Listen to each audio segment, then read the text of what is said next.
Rencontre au sommet Ouattara-Bédié-Gbagbo. Chris Yapi tape dans le mille. C'est très précisément le 11 juin 2022, presque un mois jour pour jour, que Chris Yapi révélait qu'un deal avait été négocié entre le pouvoir et l'opposition politique ivoirienne. L'opposition devait voter, en guise de bonne volonté, Adama Bictogo à la présidence de l'Assemblée nationale contre une audience avec Alassane Ouattara, au cours de laquelle, in fine, on devrait libérer les prisonniers politiques.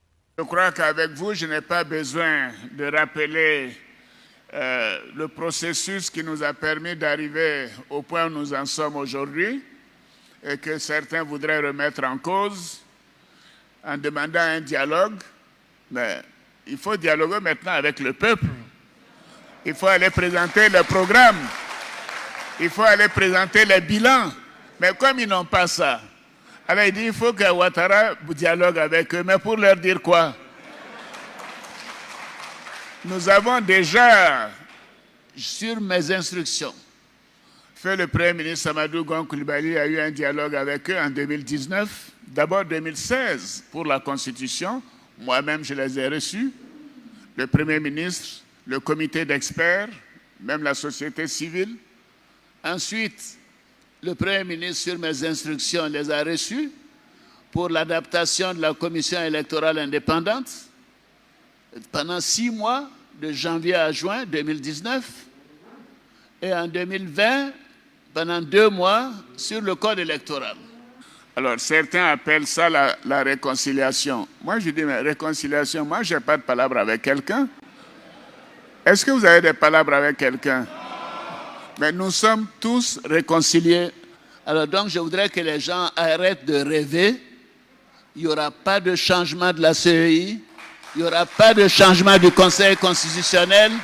Il n'y aura pas de changement de la date des élections. Il n'y aura pas de transition. Je vous invite à réécouter la partie de la quotidienne de Chris Yapi du 10 juin 2022 qui mentionnait ce deal. Même quand on n'aime pas le lièvre, on est obligé de reconnaître qu'il court vite. Chris Yapi vous donne à chaque fois la bonne information et pourtant certains branquignols continuent à bavarder.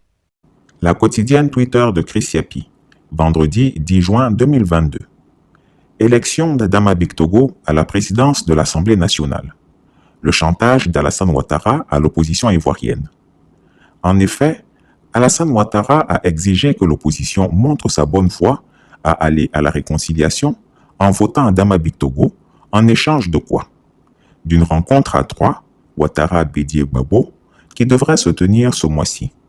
Le résultat de cette rencontre au sommet devrait être la libération des prisonniers politiques. Nos opposants vont se laisser blaguer encore. Quel gâchis! Comment peut-on encore croire aux promesses de l'octogénaire super menteur? Cher Alassane Ouattara, mettre le voyou d'Adama Bictogo à la tête de l'Assemblée nationale est incorrect. Quelqu'un qui est poursuivi en France pour vol est reconnu comme délinquant international, en plus d'être un fraudeur au diplôme. Quelle honte pour la Côte d'Ivoire. Chris Yapi ne ment pas. Retrouvez Chris Yapi sur son nouveau compte Twitter, ses 2 chaînes YouTube, sa chaîne Dailymotion, Instagram et Mediapart.